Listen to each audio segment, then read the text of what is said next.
तीरथ सिंह रावत ने मनाया बीजेपी का स्थापना दिवस। प्रधानमंत्री नरेंद्र मोदी की जमकर की तारीफ, कहा आने वाले समय में पीएम मोदी करेंगे विश्व का नेतृत्व।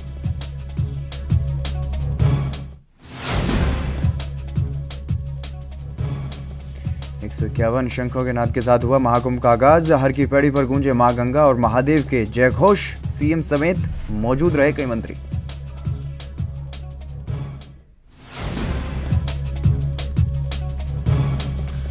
जंगलों में लगातार हो रही आग की घटनाओं से सरकार परेशान। मुख्य सचिव ओम प्रकाश बोले, फरवरी से अप्रैल तक 37 करोड़ 95 लाख की वन संपदा नष्ट।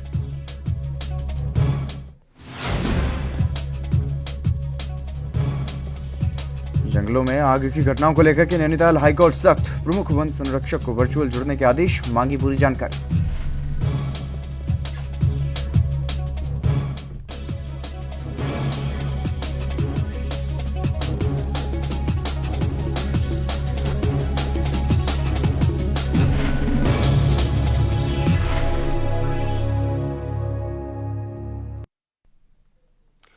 नमस्कार, अपने उत्तराखंड में आप सभी का स्वागत है। बुलेटिन का आगाज करेंगे हरिद्वार महाकुंभ में। सीएम तीरथ सिंह रावत ने नीलधारा चंडीद्वीप में स्थित मीडिया सेंटर में 153.73 करोड़ की लागत से कुल 31 निर्माण कार्यों का लोकार्पण किया है। इस दौरान सीएम तीरथ सिंह रावत ने यह कहा है कि कुंभ को भव्य और दिव्य बनाने के लिए राज्य सरकार हर संभव प्रयास कर रही है। और बता दें कि सीएम तीरथ सिंह रावत की कोरोना रिपोर्ट नेगेटिव आने के बाद वो पहली बार हरिद्वार पहुंचे और इस दौरान सीएम ने हर की पैड़ी पर पूजा अर्चना भी की।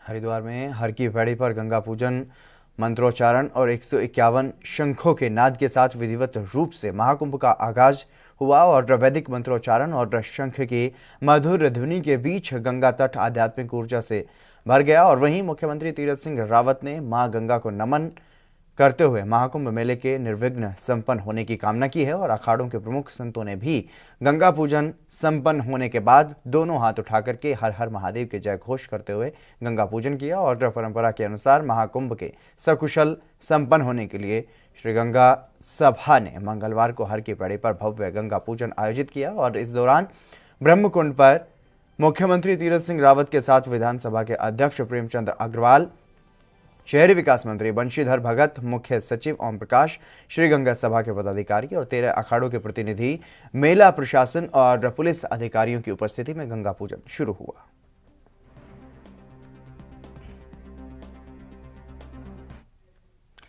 बीजेपी का 6 अप्रैल को पूरे देश में स्थापना दिवस मनाया गया और उत्तराखंड में भी बीजेपी ने स्थापना दिवस मनाया, जहां पर सीएम तीरथ सिंह रावत ने शिरकत की। और इस दौरान सीएम तीरथ सिंह रावत ने यह कहा कि आज देश की जनता यूं ही नहीं कहती है कि मोदी है तो मुमकिन है।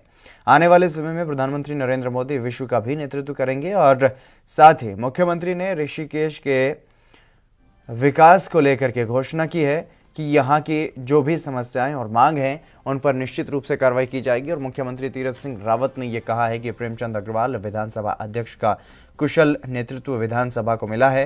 और गौरतलब है कि ऋषिकेश विधानसभा के लिए क्षेत्रीय विधायक और विधानसभा अध्यक्ष की ओर से उठाई गई मांग का संज्ञान लेते हुए मुख्यमंत्री ने इस पर सकारात्मक आश्वासन दिया है।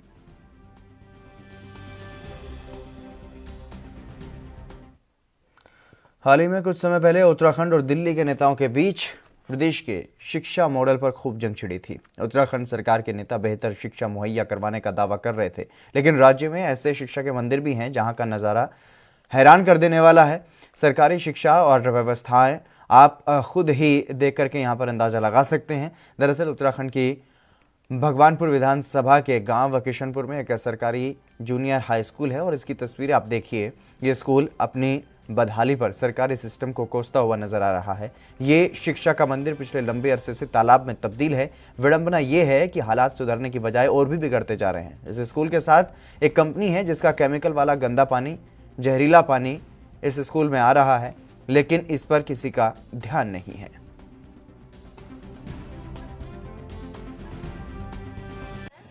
और तब यहाँ से ना कभी कभी मतलब साल हो गए यहाँ से मतलब बहुत बदबू आती है और सर में भी बहुत दर्द होता है। हम क्लास में जाते हैं और सर इतने मच्छर है ना कि काट लेते हैं ना, हाथ में भी दर्द होता है बहुत ज़्यादा। तो आप स्कूल में पढ़ रहे हैं, कैसी दिक्कतें आपके सामने आती है? स्कूल के अंदर कैसे आप आते हैं? हम द्वार टाप के आते हैं सर। पहले तो हम घर से भी आते थे, बट अब द्वार टाप के आते हैं। बस यही है कि पानी की बात है। जो मेरे सहेली या दोस्त थे वो स्कूल में आ नहीं पा रहे इस गंदे पानी की वजह से, क्योंकि उनके माँ बाप है जो उन्हें भेज दिए गंदा पानी कर रहा है, इसलिए हमारे स्कूल में बहुत कम बच्चे आ रहे हैं। तो इस पानी की वजह से जल्दी करवा तो हमारे पानी में बहुत दिक्कत हो रही है इस पानी की वजह से। क्लास में आप बैठते हैं, कैसी दिक्कतें आती हैं? सर बहुत दिक्कतें आती हैं, जो मच्छर है हमको काटते हैं और हम बहुत दिक्कत आती है सर। मुश्किल है कि हम या तो मॉर्टिन वगैरह जलाते हैं, करते हैं। फ़ैन, हमें सर्दी में भी फ़ैन चलाना पड़ता था पहले, जिससे कि थोड़ा मच्छर बाहर निकल जाए। उसके बाद फिर पढ़ाई कराई जाती है बच्चों को। तो ये विषम परिस्थितियाँ हैं जिसमें हम काम कर रहे हैं। और सबसे बड़ी प्रॉब्लम हमारे सामने आ रही है कि इस गंदे पानी और गंदगी की वजह से हमारी छात्र संख्या जो है, इसकी उपस्थिति वो कम हो रही है। वो भी चिंता का विषय है। हम बच्चों को यहाँ बुलाते हैं, बच्चे पढ़ने के लिए आते हैं और वो दीवार कूद के उनको आना पड़ रहा है स्कूल के अंदर। तो इस समस्या से निजात पाने के लिए हमने अपने विभाग में उच्च अधिकारियों को इससे अवगत कराया लिखित रूप से, और उनसे पर्सनली मिले भी हैं, अपनी स्थिति को हमने बताया भी है। तो अब उसमें उनके स्तर पर जो भी कार्रवाई गतिमान हो रही होगी उसका क्या परिणाम आओगे तो देखने में पता चलेगा। लेकिन हमारे स्तर पर वो अधिकारियों को अवगत कराएगा कि ये समस्या है, गंदा पानी स्कूल में घुसा गया और स्कूल में एंट्री गेट तक पानी लग गया, और वो गंदा पानी क्योंकि गाँव से निकल कर लैट्रिन का, पशुओं के नीचे का, फैक्ट्री वगैरह सब केमिकल युक्त पानी आ रहा है, वो बदबूदार पानी है, काला पानी है, जिससे काफ़ी संक्रमण होने की स्थिति रहती है, चाहे उसमें स्टाफ भी है चाहे बच्चे भी हैं। अब हमारा जूनियर हाई स्कूल किशनपुर लंबे समय से जल भराव की समस्या है। वहाँ पर पानी की निकासी की उचित व्यवस्था नहीं है, जिस कारण वहाँ पर जल भराव रहता है, जिसकी वजह से प्रधानाचार्य महोदय, समस्त हमारे स्टाफ और उससे भी ज़्यादा हमारे बच्चों को अत्यंत कठिनाई का सामना करना पड़ता है, जिस वजह से बच्चों के अभिभावक भी जाते हैं तो बहुत परेशान होते हैं। उनकी समस्या का मैंने संज्ञान लिया। संज्ञान लेकर के मेरी अभी एसडीएम रुड़की से बात हुई है, नमामि बंसल जी से, और उन्होंने तत्काल कार्रवाई के आदेश दिए हैं। अपने कानून को वेदपाल जी को तुरंत भेजा है और वो स्थिति से अवगत करा के पानी निकासी। उत्तराखंड में कोरोना के मामलों को देखते हुए प्रशासन सख्त होता हुआ नजर आ रहा है। वहीं दूसरी ओर हरिद्वार में महाकुंभ होने से प्रशासन के सामने कड़ी चुनौती भी खड़ी होती हुई दिखाई दे रही है, जिसके चलते प्रशासन ने सतर्कता बरतनी शुरू कर दी है, जिसके चलते हरिद्वार की सीमा में आने वाले वाहनों की चेकिंग को बढ़ा दिया गया है। और वहीं मंगलवार को 3 बजे तक हरिद्वार की सीमा में 2579 वाहनों और 17,739 व्यक्तियों ने प्रवेश किया है, और बिना कोविड टेस्ट रिपोर्ट लेकर के आए 579 वाहनों और 242 व्यक्तियों को हरिद्वार की सीमा से ही वापस लौटा दिया गया।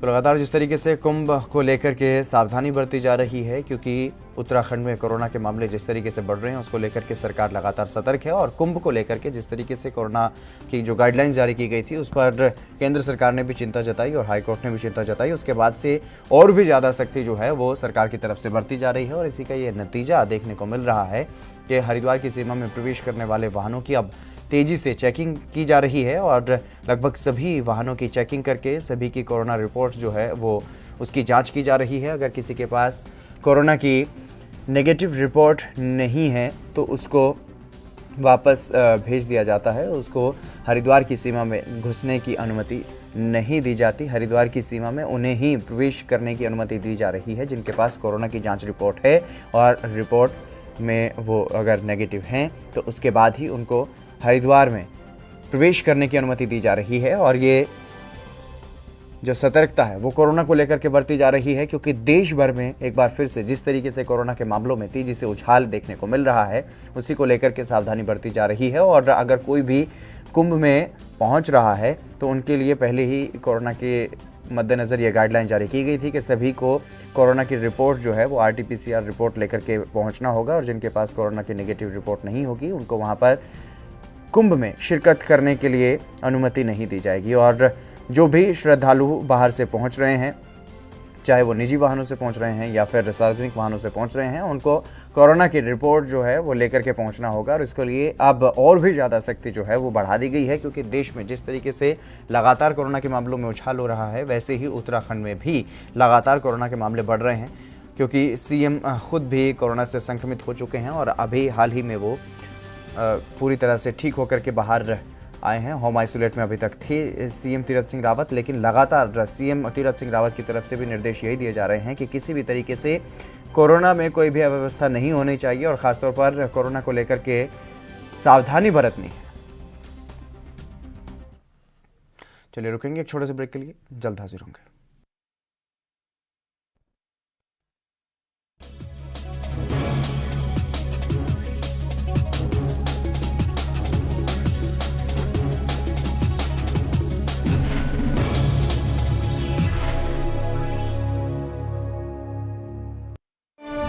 ਸਰਕਾਰੀ ਸਕੀਮਾਂ ਨੂੰ ਸੁਚਾਰੂ ਢੰਗ ਨਾਲ ਲਾਗੂ ਕਰਨ ਵਿੱਚ ਸਹਾਇਤਾ ਦੇਣ ਲਈ ਸਾਬਕਾ ਫੌਜੀਆਂ ਨੂੰ ਲਗਾਇਆ ਗਾਰਡੀਅਨਸ ਆਫ ਗਵਰਨੈਂਸ। 4 ਵਰਿਆਂ ਤੋਂ ਫੌਜੀਆਂ ਦਾ ਮਾਣ ਕਰਦੀ ਪੰਜਾਬ ਸਰਕਾਰ। हक की बात दोपहर 12 बजे सिर्फ ANB न्यूज पर।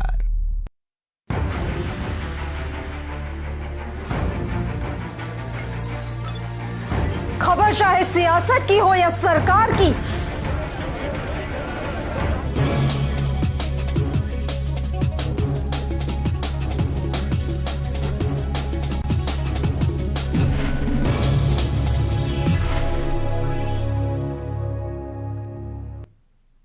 ब्रेक के बाद एक बार फिर से आप सभी का स्वागत है। खबरों में आगे बढ़ेंगे। उत्तराखंड में कोरोना संक्रमण और मरीजों की मौत के मामले एक बार फिर से तेजी से बढ़ने लगे हैं।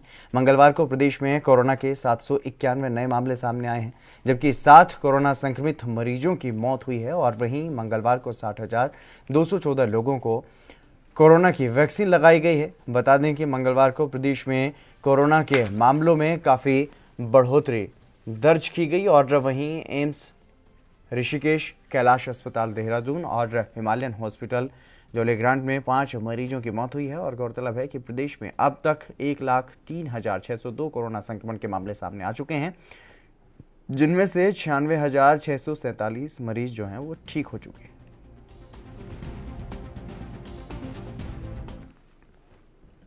सितारगंज में भवनों का नक्शा स्वीकृत ना हो पाने के कारण जनता को काफ़ी परेशानियां हो रही हैं और इस संबंध में पालिका अध्यक्ष हरीश दुबे ने मुख्यमंत्री तीरथ सिंह रावत को ज्ञापन भेजा। और पालिका अध्यक्ष हरीश दुबे ने ये बताया है कि उत्तराखंड विकास प्राधिकरण की तरफ से भवन के मानचित्र स्वीकृत कराने के नियम को स्थगित करके साल 2016 की स्थिति में लागू किया जाना तय किया गया है। और ऐसी स्थिति में नगर सितारगंज में बनने वाले नए भवनों के मानचित्र को विकास प्राधिकरण की तरफ से स्वीकृत नहीं किया जा रहा है।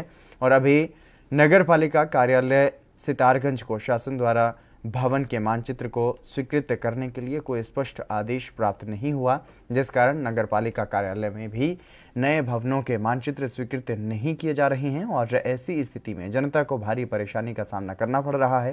जनता के मन में संशय है कि कहीं विकास प्राधिकरण को स्थगित किया जाना सरकार का चुनावी झोल तो नहीं है।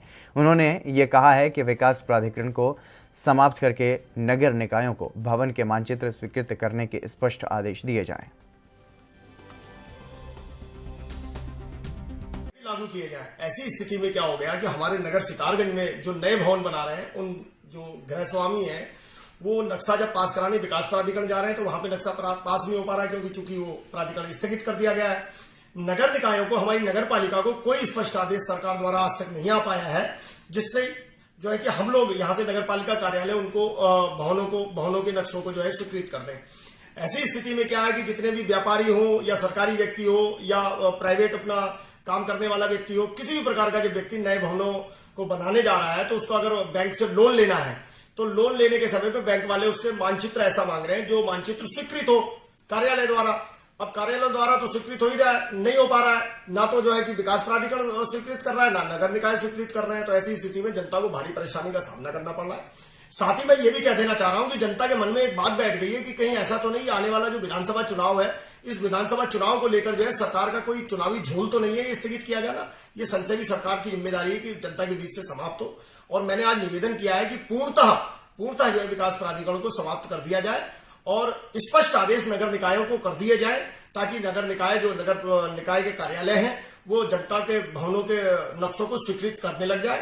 और कोरोना रिपोर्ट नेगेटिव आने के बाद मुख्यमंत्री तीरथ सिंह रावत मंगलवार को एक्शन मोड में नजर आए और उन्होंने बीजापुर हाउस में लोगों से मुलाकात की। मुख्यमंत्री ने सभी की समस्याओं को सुना और उनके निस्तारण के निर्देश भी दिए गए।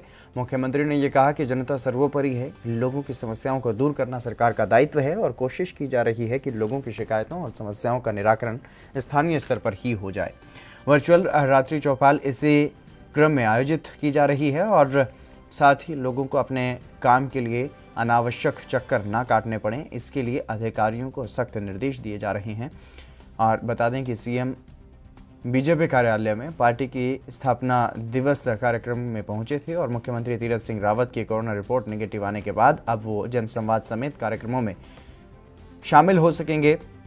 दून मेडिकल कॉलेज के प्राचार्य डॉक्टर आशुतोष सयाना ने इस बात की पुष्टि करते हुए ये कहा है कि सीएम तीरथ अब पूरी तरह से स्वस्थ हैं।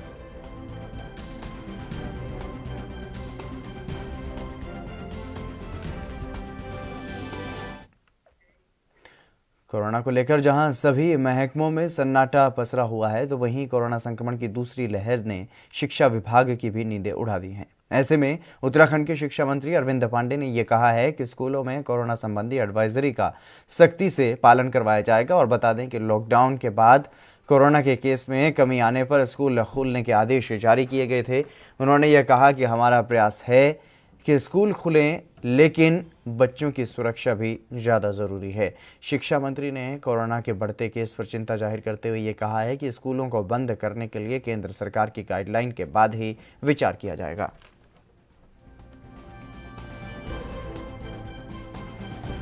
हमारे प्रदेश में अभी बच्चों तक कोविड-19 की समस्या नहीं पहुंची है।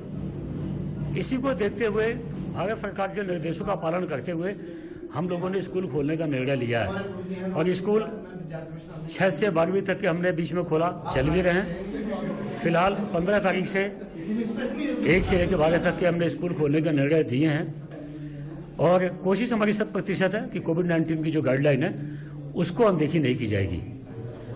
उसका पालन करते हुए ही विद्यालय शिक्षा में विद्यालय को खोलने का हमने निर्णय लिया है और अभी तक फिलहाल जैसे सत्र निर्देशित किया गया वैसा ही चलेगा। बाकी कल आने वाले समय में जैसा भारत सरकार की गाइडलाइन होगी उसके तहत उसका पालन किया जाए। चलिए यहाँ पर रुकेंगे एक छोटे से ब्रेक के लिए, जल्द हाजिर होंगे।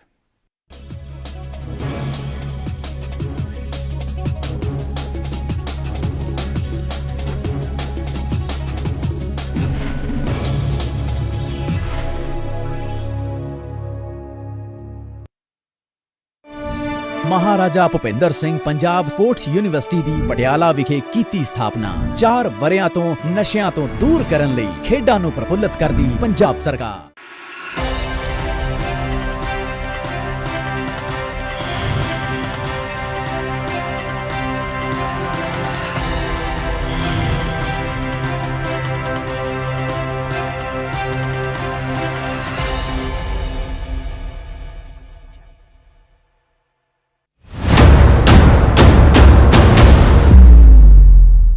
हक की बात दो।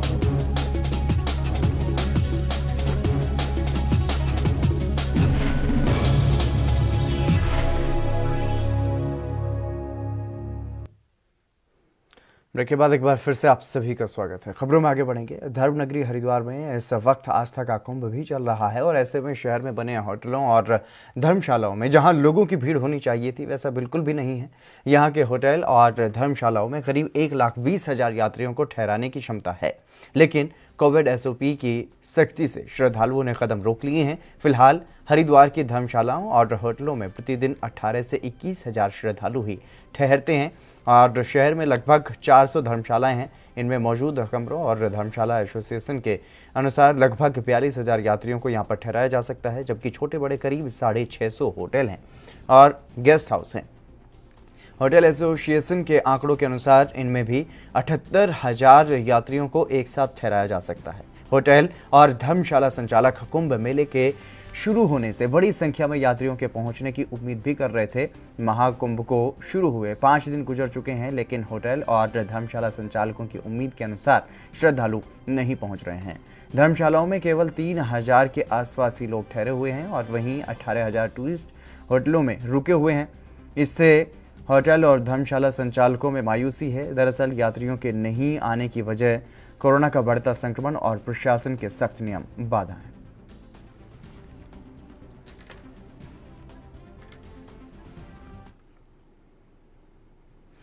उत्तराखंड में फायर सीजन के दौरान हो रहे वनाग्नि की घटनाओं से सरकार चिंतित है और वहीं प्रशासन की तरफ से इन घटनाओं पर काबू पाने के लिए प्रयास लगातार किए जा रहे हैं। मुख्य सचिव ओम प्रकाश ने यह कहा है कि आग बुझाने के लिए सेना के हेलीकॉप्टर की मदद ली जा रही है। मुख्य सचिव ने यह बताया है कि वनाग्नि की घटनाओं से फरवरी से लेकर के अप्रैल तक 37 करोड़ 95 लाख की वन संपदाओं को नुकसान हो चुका है। 3/4/2021 तक की रिपोर्ट है।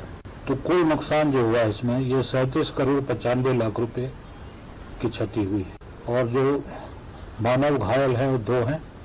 मानव मृत्यु कुल अब तक जो है 4 हुई है।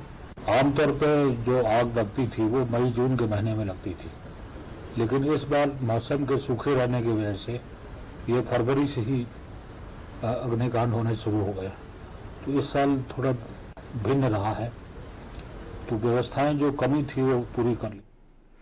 वहीं नैनीताल हाईकोर्ट ने प्रदेश के जंगलों में लग रही आग पर सख्त रुख अपनाया है और इस मामले में सुनवाई करते हुए नैनीताल हाईकोर्ट ने प्रमुख वन संरक्षक को बुधवार को वर्चुअल माध्यम से प्रस्तुत करने के आदेश दिए हैं और अधिवक्ता दुष्यंत मैलानी ने यह बताया है कि हाईकोर्ट ने पहले केस के रूप में इस मामले को सूचीबद्ध किया और उन्होंने ये बताया कि हाईकोर्ट ने जानकारी मांगी है कि प्रदेश के जंगलों में लग रही आग को लेकर के क्या कार्रवाई की जा रही है।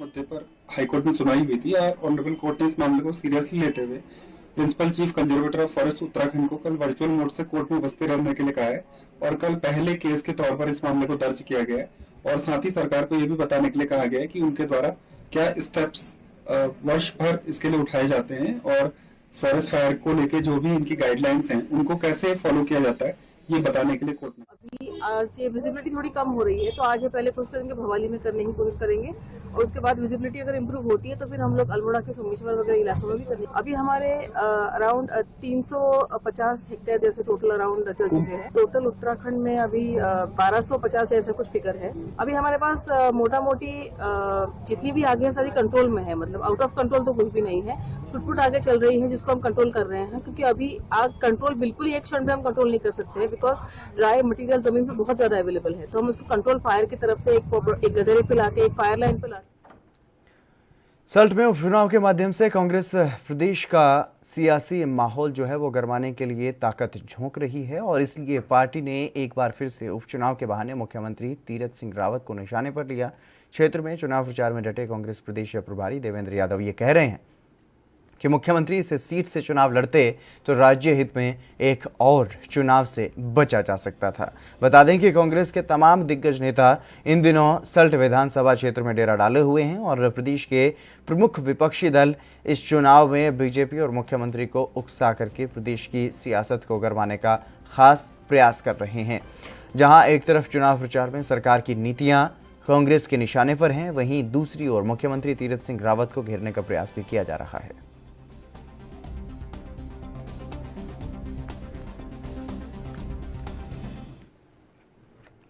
लालकुआं में भारतीय जनता पार्टी युवा मोर्चा की तरफ से शहीद हुए सैनिकों के परिवारों और सेवानिवृत्त सैनिकों को सम्मानित किया जाएगा। कार्यक्रम की जानकारी भाजयुमो जिलाध्यक्ष योगेश सिंह रजवार ने दी है और नैनीताल दूध संघ सभागार में आयोजित पत्रकार वार्ता में भाजयुमो जिलाध्यक्ष योगेश सिंह रजवार ने यह बताया कि सैनिकों के सम्मान के लिए भाजपा युवा मोर्चा सदैव आगे रहता है और समय समय पर कार्यक्रम आयोजित किए जाते हैं। अब युवा मोर्चा की ओर से पूरे प्रदेश में सैनिकों के सम्मान में कार्यक्रम आयोजित किए जा रहे हैं। वहीं प्रदेश के सभी जिलों में 3 से 7 अप्रैल तक कार्यक्रम हो रहे हैं और इसी के तहत नैनीताल जिले में भी आगामी 7 अप्रैल को लालकुआं विधानसभा के बिंदु खत्ता में यह कार्यक्रम आयोजित किया जाएगा। भारतीय जनता युवा मोर्चा नैनीताल पूरे प्रदेश में जो ये कार्यक्रम भारतीय जनता पार्टी युवा मोर्चा उत्तराखंड के द्वारा श्रीमान कुंदन लटवाल जी के नेतृत्व में हमारे प्रदेश के सभी जिलों में ये कार्यक्रम 3 तारीख से प्रारंभ किया गया है। काफ़ी जिलों में ये कार्यक्रम अभी तक हमारा हो चुका है। 3 से 7 तारीख का ये कार्यक्रम है और आखिरी चरण में 7 तारीख को भारतीय जनता युवा मोर्चा नैनीताल द्वारा अपने बिंदु खत्ता में इस कार्यक्रम को किया जा रहा है। इसमें जो कार्यक्रम है, सैनिक जो हमारे जिन्होंने अपना सर्वोच्च बलिदान भारत माता की रक्षा में अपना सर्वोच्च बलिदान सीमाओं पे दिया, उनकी जो वीरांगनाएं हैं, उनके घर के जो सदस्य हैं, उनको इस कार्यक्रम में बुलाकर भारतीय जनता युवा मोर्चा सम्मानित। उत्तराखंड के बड़कोट में आयोजित एक सभा में बीजेपी के प्रदेश अध्यक्ष मदन कौशिक ने शिरकत की और इस दौरान वहां बीजेपी कार्यकर्ताओं ने प्रदेश अध्यक्ष पर जमकर उनका स्वागत किया गया और वहीं कांग्रेस पर हमलावर होते हुए मदन कौशिक ने यह कहा कि सत्ताधारी बीजेपी को जो जनाधार उसके चुनाव एजेंडे के आधार पर जनता ने दिया तो उसमें बीजेपी अब तक उस पर खरा उतरी है, लेकिन विपक्ष ने रचनात्मक भूमिका के निर्वहन के बजाय आपसी गुटबाजी में 4 साल गंवा दिए। उन्होंने ये कहा कि बीजेपी कार्यकर्ताओं की सोच, संकल्प और सेवा भाव के बूते ही विश्व के सबसे बड़े दल के रूप में उभरी है और उन्होंने ये भी कहा है कि जिस तरह से लोगों में उत्साह है उससे सुनिश्चित रूप से बीजेपी 60 सीटें पार करेगी और अधिक बहुमत भी हासिल करेगी।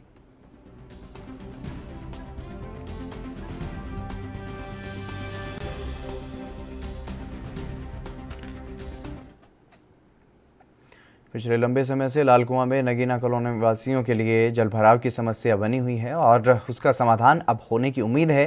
बताते चलें कि लाल कुआं की नगीना कॉलोनी की एकमात्र सड़क, जिसमें बीते लंबे समय से जलभराव और गंदगी की समस्या बनी हुई थी, जिसको लेकर के कॉलोनी वासी सत्ता पक्ष के नेताओं से लेकर के जिला प्रशासन तक गुहार लगा चुके थे।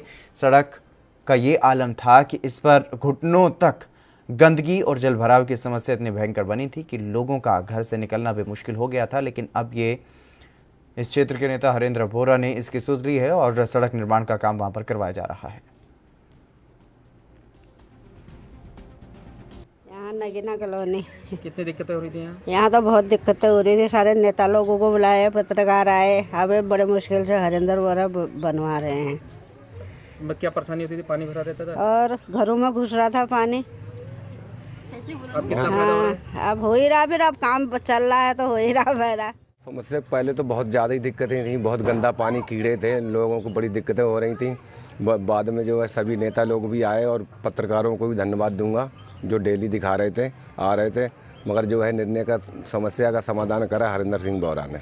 मटेरियल भी दिया और उनने कहा और कोई ज़रूरत होगी तो और भी दे दूंगा और काम करवाओ आप अच्छी तरीक़ा से। चलिए, बुलेटिन में बस इतना ही। आप बने रहिए ANP न्यूज़ के साथ।